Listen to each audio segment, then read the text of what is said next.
सूरजभान क्या बकवास कर रहा है मुझे डराने के लिए? आज के समय में शैतान होते हैं क्या? पढ़ाई तो साइंस की कर रहा है, पहला अंधविश्वास रहा है और उसे गांव के अंदाज में हड़काने लगता है।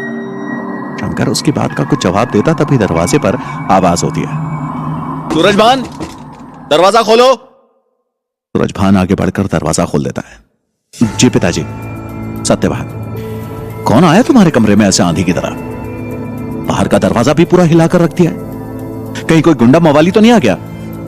अरे नहीं पिताजी, मेरा दोस्त है शंकर। सत्यभान अंदर चले आते हैं। क्यों रे शंकर, ये कौन सा तरीका है तेरा आने का? कम से कम दरवाजा तो बंद करते आते आंगन का। नमस्ते अंकल जी, बस थोड़ा जल्दबाजी में ध्यान नहीं रहा, अब से बंद कर दिया करूंगा।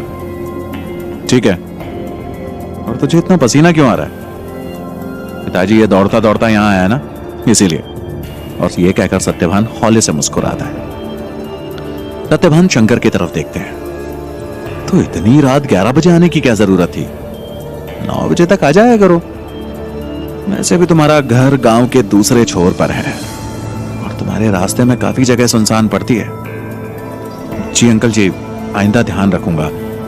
वैसे मेरा आ जाने का मूड नहीं था, पर फिर कुछ समझ में नहीं आ रहा था तो सोचा कि यहां आ जाता हूं, तभी इतनी रात को घर से निकल पड़ा।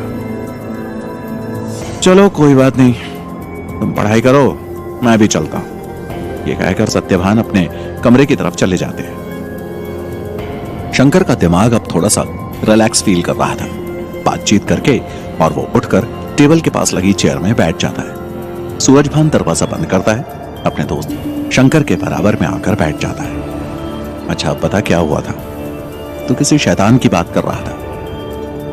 शंकर सूरजभान की बात सुनता है, फिर कुछ सोचते हुए हौले से मुस्कुरा देता है। सूरजभान, अब क्या हुआ?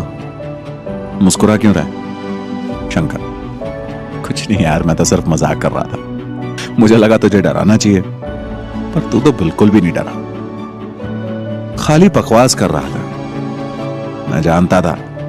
चल पढ़ाई कर ले भाई। और दोनों पढ़ाई करने लग जाते हैं। शंकर की आंखें किताब में लगी हुई थी, पर ध्यान अभी भी किसी और चीज पर ही था। मन ही मन में कहता है, इस बारे में सूरज को बताकर उसे मैं और टेंशन नहीं दे सकता।